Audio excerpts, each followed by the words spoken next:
Hello everyone, welcome back to my channel Shiksha competition. रीतिकाल के महत्वपूर्ण प्रश्न हैं, इसकी हम 2-3 क्लास ले चुके हैं और आज ये क्लास काफ़ी दिन बाद आपको मिलेगी क्योंकि बीच में त्यौहार था, काफ़ी गैप हो गया और एक थोड़ा सा बच्चे सपोर्ट नहीं कर रहे हैं तो मन भी थोड़ा सा परेशान था। लेकिन कोई नहीं, अभी क्लास आपको रेगुलर मिलेगी। आप प्लीज़ चैनल को सब्सक्राइब ज़रूर कर लेना और लाइक कर देना, शेयर कर देना।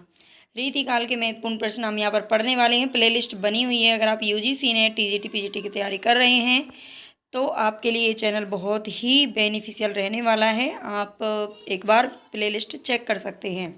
तो चलेंगे हम अपने फर्स्ट क्वेश्चन की तरफ। गोविंद आनंद घन, 1 सेकेंड। गोविंद आनंद घन का वर्ण विषय इनमें से क्या है? गोविंद आनंद घन किसकी रचनाएं हैं? सबसे पहले ये जान लेते हैं, हम पहले पढ़ चुके थे। तो ये रसिक गोविंद की रचना है। किसकी है? रसिक गोविंद की रचना है। और इसका वर्ण विषय क्या है? ये क्या अलंकार रूपक है? अलंकार की रचना है, रस निरूपण है, या फिर नायिका भेद है, या फिर ये सभी इसमें प्रस्तुत किए गए हैं? तो बिल्कुल गोविंद आनंद घन ये सभी इसमें, ये अलंकार रूपक भी है, रस निरूपण भी है और नायिका भेद भी है। ठीक है, इसमें तीनों ही विषय रखे गए हैं, इसलिए ये इम्पोर्टेंट हो जाती है। रस पीयूष निधि के रचयिता कौन है? रस पीयूष निधि के रचयिता कौन है? सोमनाथ कवि, भिखारी दास, गोप कवि, या फिर ग्वाल कवि? तो रस पीयूष निधि के रचयिता हैं सोमनाथ कवि। ठीक है, कौन है? सोमनाथ कवि हमारा करेक्ट ऑप्शन है। राग रत्नाकर किस विषय का ग्रंथ है? राग रत्नाकर किस विषय का ग्रंथ है? रीति शास्त्र, संगीत शास्त्र, अलंकार शास्त्र, या फिर रस? तो किस विषय का ग्रंथ है राग रत्नाकर? राग रत्नाकर पद्माकर का ग्रंथ है और ये संगीत शास्त्र। राग आप समझ सकते हैं, राग राग संगीत में ही होते हैं, है ना। तो ये संगीत शास्त्र का ग्रंथ है। जुगल विलास के रचयिता कौन है? बहुत सारे ग्रंथ ऐसे हैं जिनके नामों से ही पता चल जाता है कि ये किस रूप का ग्रंथ होगा। जैसे अगर किसी में भी मान लीजिए रस शब्द आ रहा है तो 100% वो नायिका भेद निरूपण होता है। ठीक है, ऐसा वो मतलब कुछ में आप अच्छे से इसके नाम से भी याद रख सकते हैं, नहीं भी पता होता है तो। जुगल विलास के रचयिता कवि कौन है? लाल कवि, राम सिंह, याकूब खान, या फिर ग्वाल कवि? जुगल विलास के रचयिता कवि कौन है? तो ये हैं राम सिंह जी। जुगल विलास के रचयिता कौन है? ये हैं राम सिंह। रसिकानंद की रचना किस कवि ने की है? रसिकानंद की रचना किसने की है? ग्वाल कवि, बेनी प्रवीण, हटी जी, या फिर नागरी दास? रसिकानंद की रचना किस कवि ने की है? तो ये की है ग्वाल कवि ने। ग्वाल ग्वाल उनको बोलते हैं जो गैया चराते हैं, है ना। गैया गैया तो आप समझते होंगे, गाय जिसको बोलते हैं गाय। ठीक है, ग्वाल बाल, भगवान श्री कृष्ण को भी ग्वाल बाल के रूप में जाना जाता था। तो जो गाय चराते हैं उनको ग्वाल बोलते हैं। और ग्वाल कवि कैसे होते हैं? बिल्कुल एकदम रसिक, है ना, रसिक प्रकार के होते हैं। इनमें से रीति का अर्थ काव्य शास्त्र में क्या लिया जाता है? काव्य शास्त्र में रीति के अर्थ से क्या समझते हैं? विधि, मार्ग, विशिष्ट पद रचना, या फिर इनमें से कोई नहीं? तो रीति का अर्थ काव्य शास्त्र में लगाया जाता है विशिष्ट पद रचना से। रीति का अर्थ क्या लिया जाता है? विशिष्ट पद रचना। ब्रज भाषा गद्य के माध्यम से विषय को समझाने का प्रयास इनमें से किस रीति ग्रंथ में किया गया है? ब्रज भाषा गद्य के माध्यम से विषय को समझाने का प्रयास इनमें से किस रीति ग्रंथ में किया गया है? व्यंग्यार्थ कौमुदी, भाषा भूषण, पद्माभरण, या फिर रसभूषण? ब्रज भाषा गद्य के माध्यम से विषय को समझाने का प्रयास इनमें से किस रीति ग्रंथ में किया गया है? तो ये किया गया व्यंग्यार्थ कौमुदी में। किस में किया गया है? व्यंग्यार्थ कौमुदी। को कितेक उपाय करऊं, कहूँ होत हैं आपने पिया पराए। मतलब कोई कितने भी उपाय कर लो, कितने भी जतन कर लो, कहीं होते हैं, कहीं ऐसा होता है कि दूसरे के जो पिया हैं वो अपने हो जाएं, है ना, मतलब अपने पिया पराए नहीं होते, ऐसा ये कह रहा है। कितने भी कोई जतन कर लो, अपने पिया तो अपने ही रहेंगे। तो यह पंक्ति किस कवि की है, मतलब मैं सिर्फ पंक्ति का अर्थ बता रही हूँ, हो सकता है इसका दूसरा अर्थ भी हो। तो ये पंक्ति किस कवि की है? देव घनानंद मतीराम या फिर पद्माकर। को कितेक उपाय को कितेक उपाय करऊँ कहूँ होत हैं आपने पिया पराए। तो ये किसकी है? मतीराम की पंक्ति है। ये किसकी है? मतीराम साहब की। ठीक है, मतीराम। नेक्स्ट क्वेश्चन है हमारा यहाँ पर, रस विलास का मूल प्रतिपाद्य क्या है? रस विलास का मूल प्रतिपाद्य क्या है? अलंकार, रस, गुण विवेचन या फिर काव्य शास्त्र। रस विलास, रस से ही समझ में आ रहा है, तो ये रस निरूपण है। कौन सा है? रस विलास रस निरूपण है। सूरजमल की वीरता का वर्णन किस ग्रंथ में किया गया है? सूरजमल आप जानते होंगे, ये राजस्थान में भरतपुर के राजा थे, है ना। और शायद इन्होंने जाट समाज के लिए बहुत कुछ किया भी था, और ये जाट समाज के एक मतलब रोल मॉडल भी माने जाते हैं। तो इनकी वीरता का वर्णन किस ग्रंथ में किया गया है? सुजान चरित्र, छत्र प्रकाश, सुजान सागर या फिर इनमें से कोई भी नहीं। तो ये किया गया है सुजान चरित्र में। किसमें किया है? ये एक वीर काव्य है। वैसे सुजान घनानंद की प्रेमिका का नाम था, और उसने सुजान लेकिन उसने सुजान के नाम से सुजान विनोद एक सूदन कवि ने लिखी थी रचना। सुजान विनोद हम पहले पढ़ चुके हैं लास्ट क्लास में। तो लेकिन ये सुजान चरित्र अलग है, इसमें सूरजमल की वीरता का वर्णन है, जो कि एक वीर काव्य माना जाता है। राधा सुधा शतक, राधा सुधा शतक के रचनाकार का नाम बताना है आपको।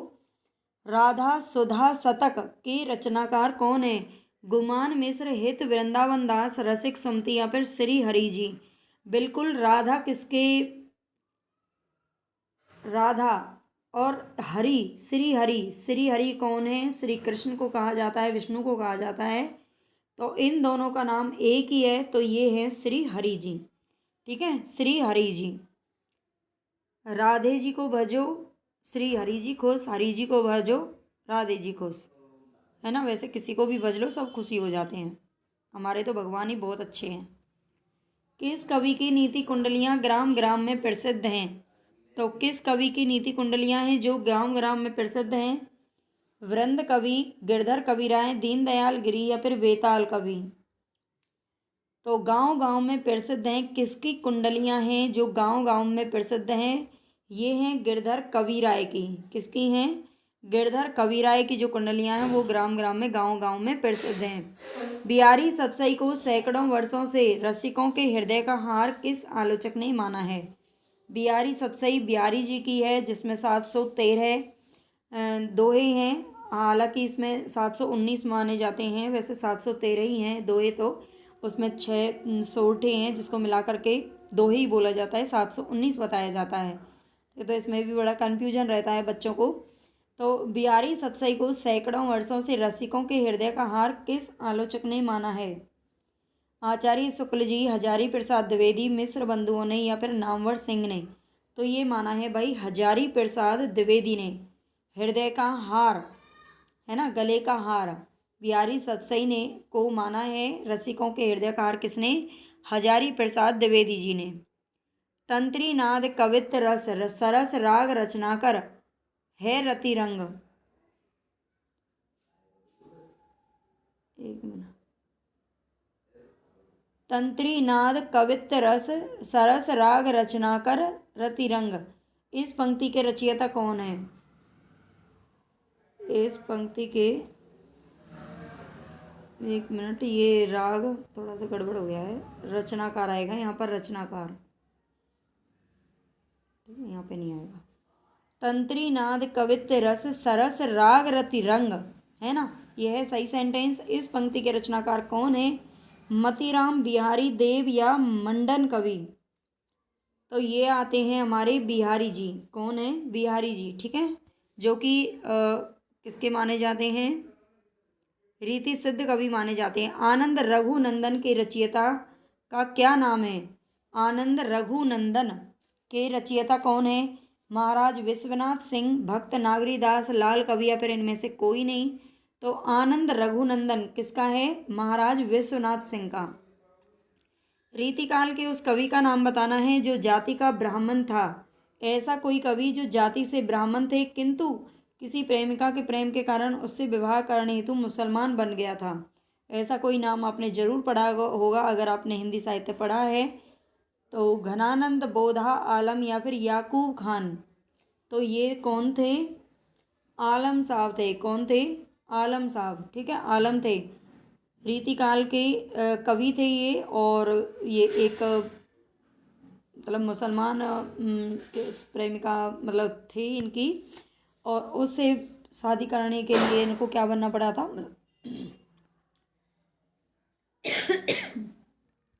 मुसलमान। शेख रंगरेजन ने किस प्रसिद्ध रीतिकालीन कवि से, ये वही हैं शेख रंगरेजन। ठीक है, शेख रंगरेजन ने किस प्रसिद्ध रीतिकालीन कवि से विवाह किया था?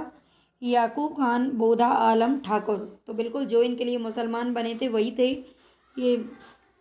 इस लड़की का नाम तो शेख था। रंगरेजन ये शायद रंगरेज उनको बोलते हैं जो जैसे पहले कपड़े होते थे तो उनको कलर करते थे, कपड़ों को कलर करते थे। जैसे आपने देखा होगा पुराने टाइम में मतलब जो हमारी रजाइयाँ वगैरह होती हैं उनमें जो अंदर रुई वगैरह भरी जाती है उसको एक मतलब भरते हैं ना, जो उनको भरते हैं उनको रंगरेज बोला जाता है वैसे।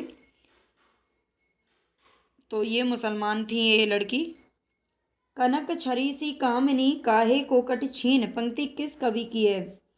कनक छरी सी कामिनी काहे कोकट छीन, ये पंक्ति किस कवि की है? तो आलम, शेख रंगरेजन, याकूब खान या फिर रसलीन। तो ये आलम की है। किसकी है? कनक छरी सी कामिनी काहे कोकट छीन, ये शेख रंगरेजन कोई ऐसा लिख करके देते हैं उनके लिए बोलते हैं। आलम केली के रचयिता कवि कौन है? आलम केली के रचयिता कवि कौन है? तो ये आलम ही है। आचार्य शुक्ल ने हिंदी का प्रथम नाटक किस रीतिकालीन कवि द्वारा रचित माना है? आचार्य शुक्ल ने हिंदी का प्रथम नाटक किस रीतिकालीन कवि द्वारा रचित माना है? महाराज विश्वनाथ सिंह, भारतेंदु हरिश्चंद्र, गणेश कवि या फिर देव कवि। आचार्य शुक्ल जी ने प्रथम नाटक किसके द्वारा रचित माना है? तो ये माना है महाराज विश्वनाथ सिंह के द्वारा रचित। जो प्रथम नाटक है वो किसका माना है? तो महाराज विश्वनाथ सिंह का। इनमें से कौन सी रचना है जो रसिक गोविंद की नहीं है? युगल रस माधुरी, रसिक गोविंद आनंद घन, कलयुग रासो, काव्य विलास। कौन सी रचना है जो कि रसिक गोविंद की नहीं है? तो युगल रस माधुरी रसिक गोविंद की है, रसिक गोविंद आनंद घन भी इनकी है, कलयुग रासो भी रसिक गोविंद की रचना है, लेकिन जो काव्य विलास है वो इनकी रचना नहीं है। काव्य विलास, भाव विलास, देव विलास, इस तरह की ये देव कवि की रचना है। यमुना लहरी के रचयिता कवि कौन है? यमुना लहरी। यमुना लहरी के रचयिता कवि कौन है? रसिक गोविंद, पद्माकर, ग्वाल कवि या फिर नागरीदास। तो ये हैं ग्वाल कवि। जो ग्वाल वाल हैं वो कहाँ पर अपनी गाय चराने जाते थे? यमुना किनारे। ठीक है, मथुरा में, उसमें वृंदावन में, नंदगांव में जहाँ वो रहते थे वहाँ पर यमुना के किनारे जाते थे। तो इसलिए यमुना लहरी किसकी है? ग्वाल कवि के। बिल्कुल ईजी है याद करने में। आचार्य शुक्ल ने मतीराम और पद्माकर के समकक्ष इनमें से किस कवि को माना है? आचार्य शुक्ल ने मतीराम और पद्माकर के समकक्ष इनमें से किस कवि को माना है? बेनी प्रवीण, ग्वाल कवि, भूषण या फिर बोधा। तो मतीराम और पद्माकर के समान किसको माना है? तो ये माना है बेनी प्रवीण को। किसको माना है? बेनी प्रवीण। निम्नलिखित में से कौन सा विकल्प है जो कि गलत है? रसलीन की अंग दर्पण। क्या रसलीन की अंग दर्पण है? बिल्कुल सही है ये तो। तोस की क्या है? सुधा निधि। तोस कवि की सुधा निधि। इनकी रचनाओं के नाम है भिखारी दास का काव्य रत्नाकर और देव का कुशल विलास। तो विलास वाला तो देव का ही है, सही है। तोस की सुधा निधि है और रसलीन का अंग दर्पण है, लेकिन जो भिखारी दास है उनकी काव्य रत्नाकर नहीं है। काव्य रत्नाकर इनकी किसी रचना का नाम नहीं है। ठीक है, राग रत्नाकर है जो कि पद्माकर की है। देव के किस ग्रंथ में रात दिन के भोग विलास की दिनचर्या है? तो देव के किस ग्रंथ में रात दिन के भोग विलास की दिनचर्या की गई है? रसानंद लहरी, अष्टयाम, प्रेम, दीपिका, प्रयास, सुख सागर, तरंग। तो ये सारे ही रस निरूपक लग रही हैं, लेकिन इनमें से जो अष्टयाम है वो रात दिन के भोग विलास की दिनचर्या है।